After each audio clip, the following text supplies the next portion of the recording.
Gel sen çık orada.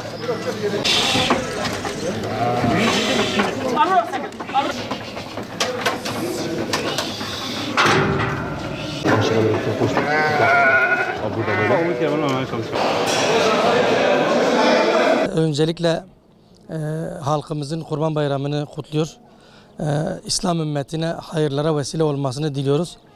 Ve Rabbim bir daha böyle büyük afetler, deprem gibi doğal afetleri halkımıza göstermesin. Umut Kervanı olarak 4 Kardeş Derneği'nin organizasında bizler de burada bize bağışlanan kurbanların kesimi için buradayız.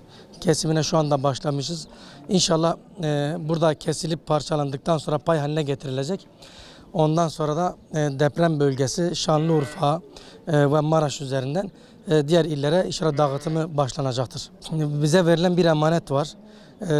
Halkımız bu kurbanı nihayetinde bize emanet etmiş. Biz hem hijyen ortamda olması istedik hem de hayvana eziyet olmasını istemedik. Bu yüzden böyle bir girişimde bulunduk. Elhamdülillah iyi de oldu. Şu anda içeride kurbanlarımızı profesyonel kasaplar eşliğinde kurbanlarımız kesiliyor. Kesilip parçalandıktan sonra bugünden itibaren inşallah deprem bölgesinde dağıtımlara başlanacak inşallah.